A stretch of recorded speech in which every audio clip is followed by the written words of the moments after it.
Namaku Sari. Aku tinggal di sebuah desa kecil di lereng Gunung Kendali-Sodo, Jawa Tengah. Desa ini dikenal tenang, udaranya sejuk, dan masyarakatnya masih memegang adat lama. Semua orang di sini saling kenal, suasananya damai, jauh dari keramaian kota. Tapi di balik semua itu, selalu ada satu cerita yang bikin bulu kuduk berdiri, tentang seorang penari ronggeng yang katanya masih suka muncul menari di malam hari, padahal orangnya udah lama meninggal. Sejujurnya, dulu aku nggak terlalu percaya. Kupikir cuman mitos desa, cerita lama biar anak-anak nggak keluyuran malam-malam. Tapi semua itu berubah sejak aku ngalamin sendiri kejadian yang nggak bisa dijelasin logika. Kejadiannya tahun lalu, waktu aku baru pulang kampung setelah kerja kontrak di kota selama 2 tahun. Saat itu aku lagi nunggu hasil seleksi kerja baru, dan karena banyak waktu luang, aku mutusin buat istirahat sebentar di rumah orang tuaku. Niatnya cuma seminggu, sambil menenangkan pikiran dan ngumpul sama keluarga. Hari pertama di rumah, semuanya biasa aja. Aku malah seneng bisa bangun pagi, bantu ibu di dapur, duduk santai di teras sambil minum teh dan dengar suara ayam jantan. Malamnya aku tidur nyenyak, mungkin karena capek habis perjalanan.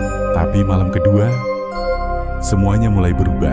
Aku kebangun sekitar jam 12 malam. Awalnya aku kira cuma karena kebiasaan begadang waktu di kota. Tapi waktu duduk di tempat tidur aku dengar sesuatu.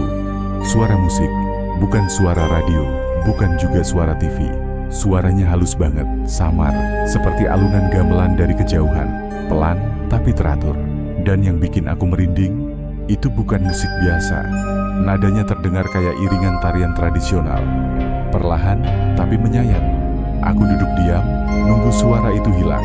Tapi makin lama, suara itu makin jelas. Aku mulai curiga, jangan-jangan ada yang muter musik larut malam. Tapi waktu aku keluar kamar dan jalan pelan ke ruang tamu, semua lampu rumah udah mati. Aku lihat keluar lewat jendela. Gelap, sepi. Rumah-rumah tetangga juga gelap. Bahkan suara jangkrik dan kodok pun hilang. Suasananya aneh banget.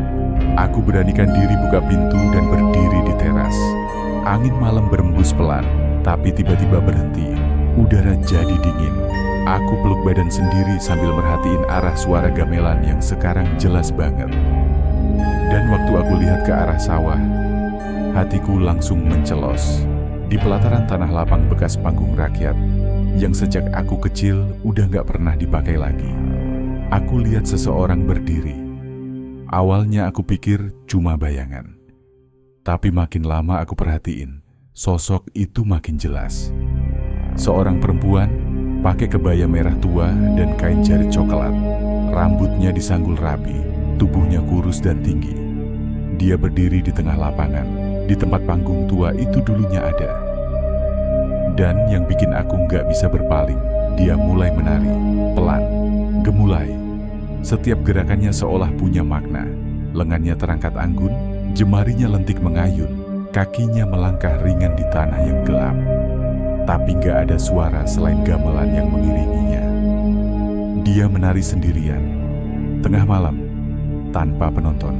Aku tahu aku harusnya langsung masuk. Tapi tubuhku kaku. Kakiku berat buat gerak. Mataku terus tertuju ke sosok itu. Aku bahkan sempat mikir, mungkin ini cuma mimpi, tapi udara dingin di kulitku bilang ini nyata. Dan tiba-tiba, penari itu berhenti, tubuhnya diam, lalu perlahan dia muter arah. Badannya berputar pelan, dan mukanya menghadap ke arahku. Aku langsung lari masuk ke rumah. Jantungku rasanya mau copot. Napasku ngos-ngosan, tangan gemetar. Aku kunci pintu dan masuk ke kamar sambil berusaha tenang. Tapi suara gamelan itu masih kedengeran. Samar, tapi tetap ada. Seolah dia masih menari, walaupun aku udah gak lihat. Besok paginya, aku cerita ke ibu.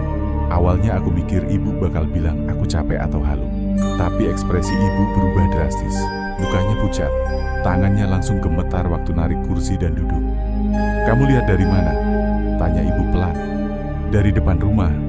Dia di lapangan bekas panggung itu. Ibu langsung pegang tanganku erat, matanya berkaca-kaca. "Kamu jangan pernah lihat matanya, Sar." Aku bingung. "Siapa, Bu?" Ibu tarik napas panjang, suaranya makin pelan. penari ronggeng gunung. Namanya Mbok Sulastri. Dulu dia penari terkenal di desa ini. Waktu aku masih kecil, semua orang selalu nungguin dia tampil tiap ada acara adat. Orangnya cantik, lembut. Tapi, dia jatuh cinta sama orang kota. Seorang pejabat katanya. Tapi laki-laki itu cuma main-main. Setelah ditinggal, Mbok Sulastri sering menari sendirian.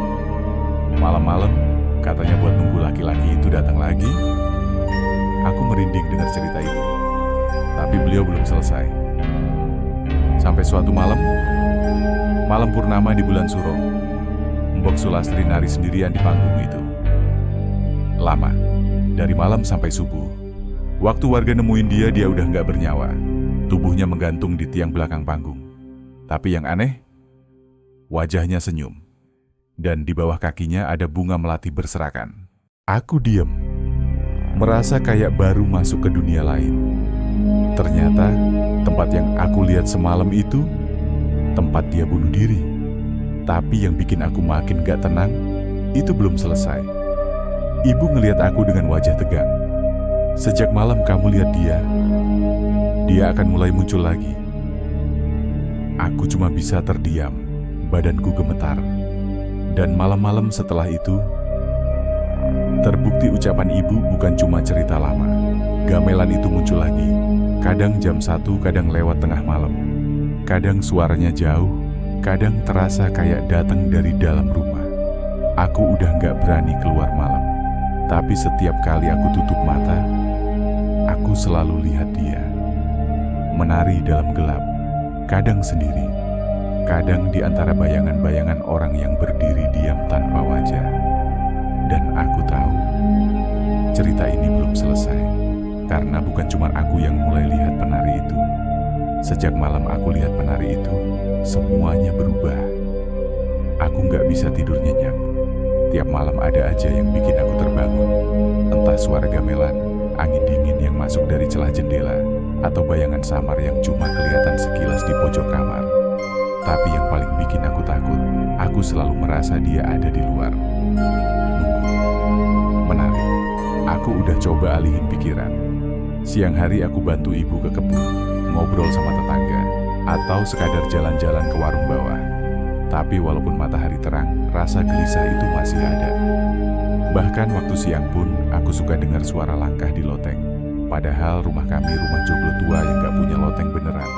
Kadang bau melati tiba-tiba kecium di dapur, padahal gak ada bunga apapun di sana. Puncaknya terjadi hari Jumat. Pagi-pagi, Bu RT datang ke rumah. Katanya semalam Pak Agus, tetangga yang rumahnya paling dekat sama lapangan bekas panggung tua, ngeliat ada orang menari di tengah lapangan, pas sekitar jam 1 malam. Dan yang bikin bulu kuduk berdiri, sosok itu mirip banget sama cerita lama tentang Mbok Sulastri. Aku pikir awalnya maling, tapi waktu dia gerakin tangan, bukan gerakan biasa, Bu. Itu tarian, pelan muter, kayak ronggeng. Aku lari ke dalam, tutup semua jendela, kata Pak Agus, sambil duduk gemetar waktu sore itu dia main ke rumah. Ibuku cuma diam, mukanya tegang.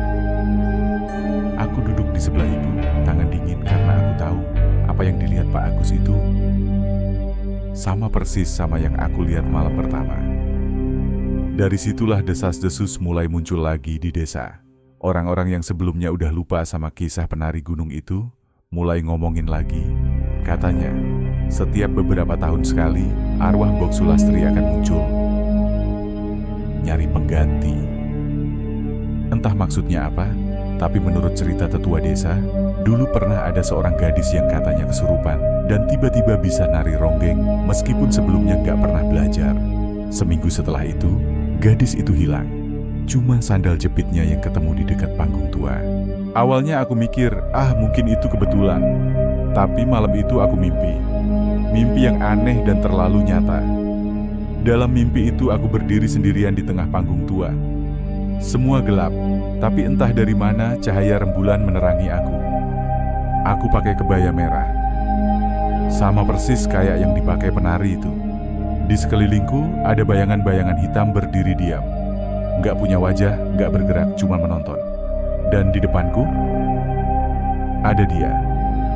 Mbok Sulastri, wajahnya pucat, senyumnya tipis. Tapi matanya kosong. Seperti nyari sesuatu yang hilang. Dia ngulurin tangannya ke arahku, lalu mulai menari, pelan. Dan entah kenapa, tubuhku ikut bergerak. Kaki dan tanganku ikut irama, walau aku nggak ngerti kenapa aku bisa. Aku merasa kayak tubuhku digerakin orang lain. Tiba-tiba aku sadar, aku bukan lagi di mimpi. Aku berdiri di depan cermin kamar. Tubuhku berkeringat, tapi tangan dan kakiku masih bergerak. Gerakannya gemulai, kayak ronggeng. Aku langsung jatuh terduduk, napas ngos-ngosan. Dadaku sesak, cermin di depan aku berembun. Tapi ada tulisan samar, seperti goresan jari. Aku ngelus permukaannya pelan, dan mataku langsung membesar baca tulisannya. Panggung belum selesai. Malam itu aku nggak tidur. Aku duduk di ranjang sambil meluk bantal, lampu kamar aku nyalain semua. Tapi rasa takut itu nggak hilang. Bahkan waktu ayam mulai berkokok pun, aku masih ngerasa dia ngeliatin aku dari luar jendela. Besoknya aku cerita ke Rina, temanku waktu SMA yang masih tinggal di desa sebelah. Aku pikir, mungkin aku cuma kecapekan. Tapi waktu aku selesai cerita, Rina malah langsung pucat. Lu tahu nggak, Sar? 2 minggu lalu aku naik motor lewat depan lapangan itu. Malam-malam, aku lihat ada orang duduk di pinggir panggung. Rambutnya panjang banget.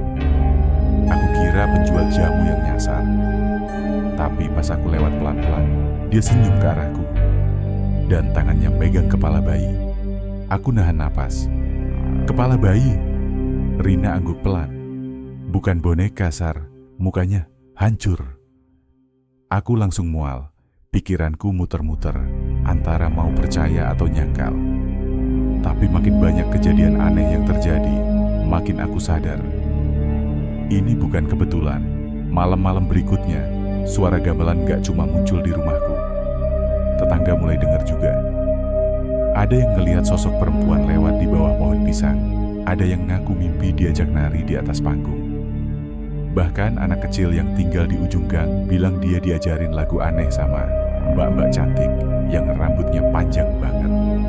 Ibuku akhirnya nyuruh aku pergi dulu sementara ke rumah Bude di kota. Tapi sebelum aku berangkat, aku iseng balik ke lapangan itu di sore hari. Panggungnya udah rata dengan tanah, cuman bekas kayu lapuk dan batu berserakan. Tapi waktu aku berdiri di sana, udara langsung dingin. Angin berputar pelan. Dan aku lihat bunga melati, segar, berserakan di tanah, seolah baru ditebar. Aku pulang dengan langkah cepat, gak berani nengok ke belakang. Malam itu, aku mimpi lagi. Kali ini aku berdiri di panggung, tapi gak sendiri. Di depanku ada cermin besar. Dan di balik cermin itu, aku lihat Embok Sulastri. Dia tersenyum, dan untuk pertama kalinya, dia ngomong, "Saat purnama penuh, kita akan menari bersama." Aku terbangun dengan keringat dingin membasahi baju. Di luar jendela, langit malam gelap pekat. Tapi di kejauhan, suara gamelan mulai terdengar lagi, lirih, mengundang. Dan saat aku berdiri pelan, tubuhku bergerak sendiri. Tangan ini mulai menari. Sejak malam itu aku mulai kehilangan kendali atas tubuhku sendiri. Rasanya kayak ada 2 diriku. Yang satu sadar dan takut, tapi yang satu lagi kayak ngerasa nyaman kalau dengar suara gamelan itu. Gak tahu kenapa, setiap alunan nadanya bikin aku tenang, sekaligus merinding di saat yang sama.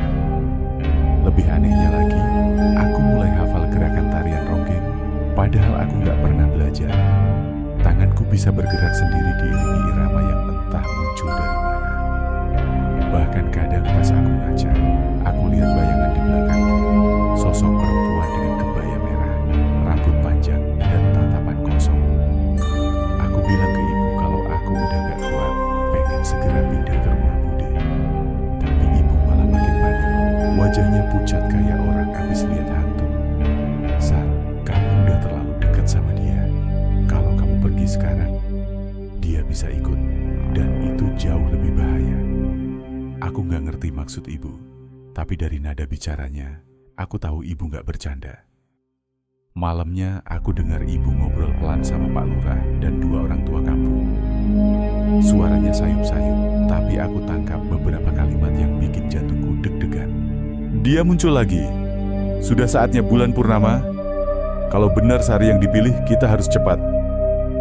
Aku nggak ngerti apa maksudnya dipilih. Dipilih jadi apa? Kenapa harus aku? Malam itu aku coba tidur cepat. Tapi pas jam 2:15, aku terbangun tiba-tiba. Kamar gelap. Lampu padam. HP mati. Gak ada suara apa-apa kecuali suara gamelan. Lagi-lagi. Tapi kali ini lebih keras. Lebih dekat. Dan ada suara lain. Suara perempuan menyanyi. Bukan nyanyi biasa. Suaranya lirih, kayak nyanyian pengantar tidur, tapi dalam bahasa Jawa halus yang aku nggak sepenuhnya ngerti. Lagu itu terdengar dari arah belakang rumah. Dekat kebun, dekat tempat panggung tua itu dulu berdiri. Aku pelan-pelan bangun dari kasur. Kaki dan tanganku dingin. Jantungku berdebar tapi tubuhku bergerak sendiri.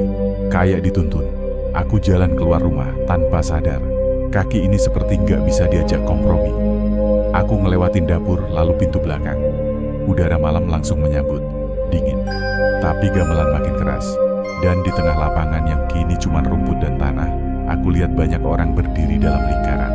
Orang-orang itu gak punya wajah. Beneran, wajah mereka rata, putih, tanpa mata, tanpa mulut. Tapi semua menatap ke satu arah, ke tengah lingkaran, di mana seorang perempuan menari dengan anggun. Kebaya merah, rambut panjang, dan di pelukannya sosok kecil yang dibungkus kain putih. Seperti bayi, aku pengen teriak, tapi nggak bisa. Mulutku nggak bisa dibuka, badanku nggak bisa gerak. Lalu tiba-tiba perempuan itu berhenti menari.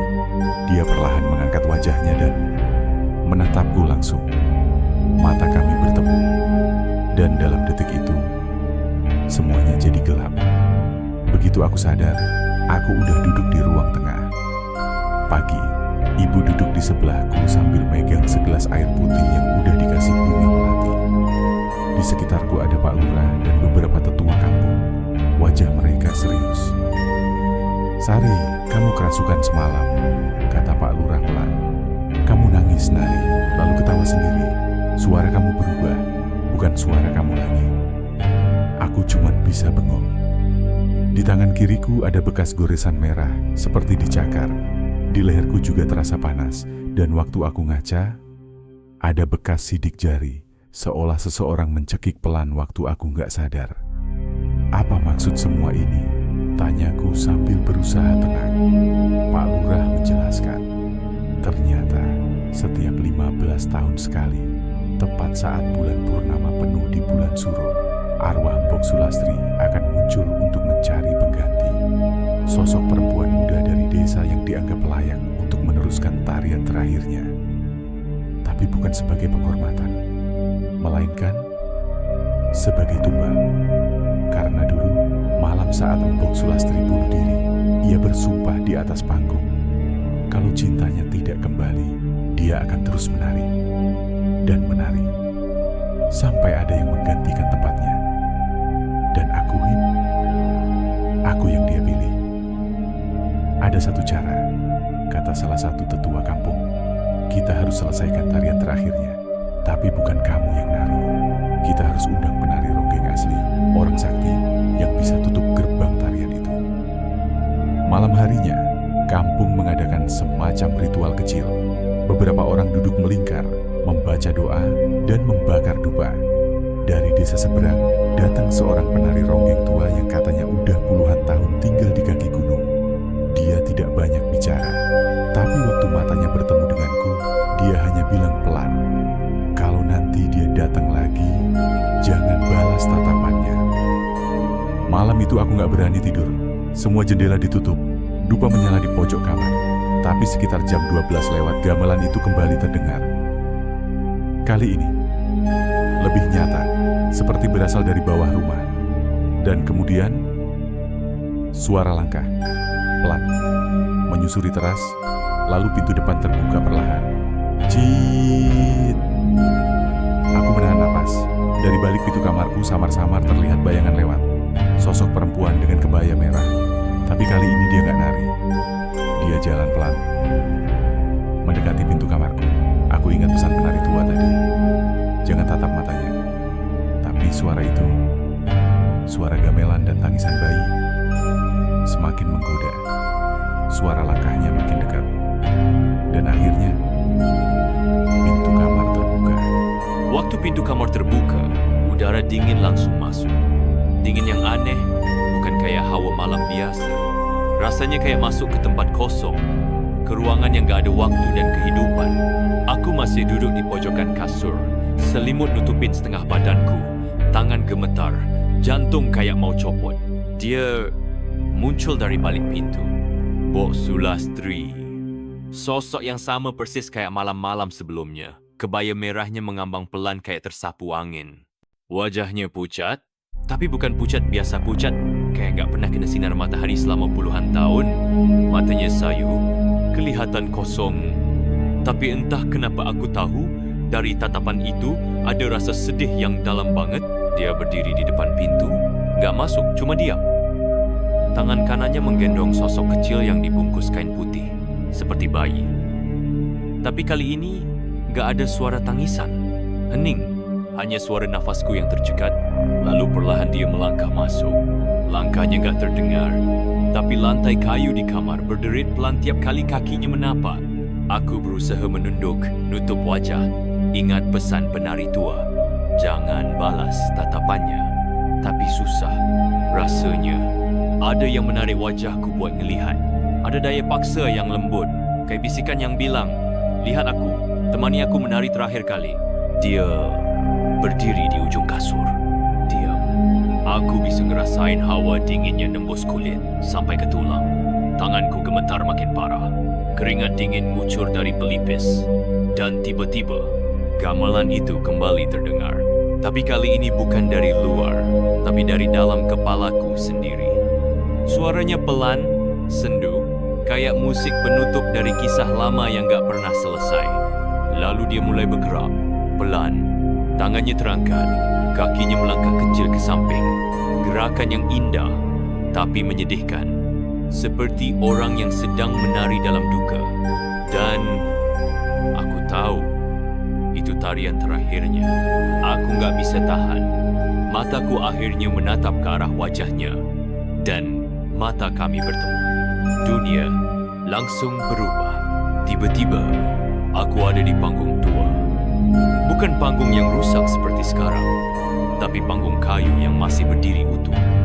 Di sekelilingku, penonton dengan pakaian tradisional duduk diam, tapi wajah-wajah mereka gelap, tanpa ekspresi. Di tengah panggung, aku menari. Bukan Mbok Sulastri, aku. Tanganku bergerak sendiri, kakiku menghentak lantai kayu. Gamelan mengalun dari segala arah. Lalu, suara bayi kembali terdengar. Tangisannya lirih, menyayat hati, dan aku sadar. Aku bukan cuma melihat masa lalu. Aku jadi bagian dari masa lalu itu. Di ujung panggung, aku lihat dia berdiri Mbok Sulastri. Dalam wujud aslinya, bukan arwah, masih hidup, muda, cantik. Dia melihatku dengan mata penuh harap. Tapi di barisan belakang penonton, ada seorang pria. Berpakaian necis, wajahnya asing. Tapi matanya menatap ke arah lain, bukan ke panggung. Dia bangun, lalu pergi. Saat itulah Mbok Sulastri mulai menangis. Tariannya berhenti.